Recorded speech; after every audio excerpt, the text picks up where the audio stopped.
I think one of the ways you grow an organization is by growing your team. If you have growing people, they're going to help grow the business. The question is how do you grow the team? What does that look like? And we all know, for example, individuals that have incredible talent. I mean, they're absolutely brilliant at talent and skills, but they aren't as gifted emotionally with emotional awareness or emotional intelligence, and that puts a lid on their growth. I think the same is actually true for organizations. I think their organizations are incredibly gifted, incredibly resourced, but the emotional feeling, the emotional awareness of the organization, there's a lid there. And when there's an emotional awareness and emotional intelligence lid there, the organization's not going to grow because the organization is led with fear and suspicion, and that's not a good thing. So the question is, how do you grow an emotionally intelligent organization? Well, there's a lot of systems. My system is really just a circle. The first one that I really believe is to believe abundantly. And the question isn't, do you believe in your team? The question is, when's the last time you've told them that you believe in them? And this abundant belief in the people in your organization, what will happen is when they know that you believe in them, they will work harder to prove you right. We have this suspicion as leaders is that when we tell people we believe in them, they'll become lazy, which is completely opposite. Because when people have told you that they believe in you, did you work harder or did you become lazy? No, you appreciated the willingness for them to believe in you, and you would run through a brick wall for them.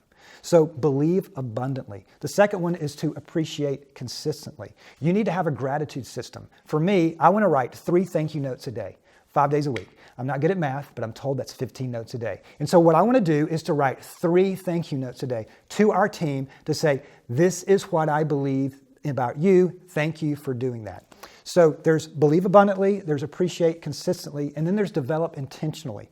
And so I think you need to have some systems within the natural flow of your organization where you are naturally developing people. For example, I think one of the missed opportunities in organizations is team meetings. Team meetings, typically 98% of the content of team meetings is all about projects. So when it's all about work, project, we leave out thought leadership and we leave out people leadership. So for us, every team meeting, we have 3 flows in our meetings. The first is thought leadership. How are we seeing and shaping the future? We'll read something, we'll watch something from the Global Leadership Summit, we'll watch a video, we'll talk about it, then we'll move into people leadership. How are we improving? How are we growing? And then finally, we'll go to project leadership. How are we becoming more efficient and better in terms of what we do? But the reason I like that, we already have these meetings flowing, but each meeting is an opportunity for us to develop intentionally along the way. Totally believe in conferences, but I also believe that development can happen in the flow of everyday life.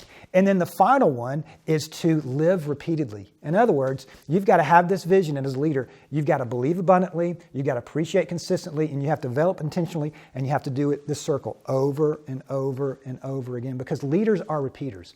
So how often as leaders do we get drawn into the workflow of the day and we don't believe, we don't thank people, and we aren't developing them? So for me, I think the opportunity to show the team that we're for them and to grow them is to go through this system on a regular basis. Now, you don't have to do that system, but what is your system to grow the team? Because when you grow the team will grow the business.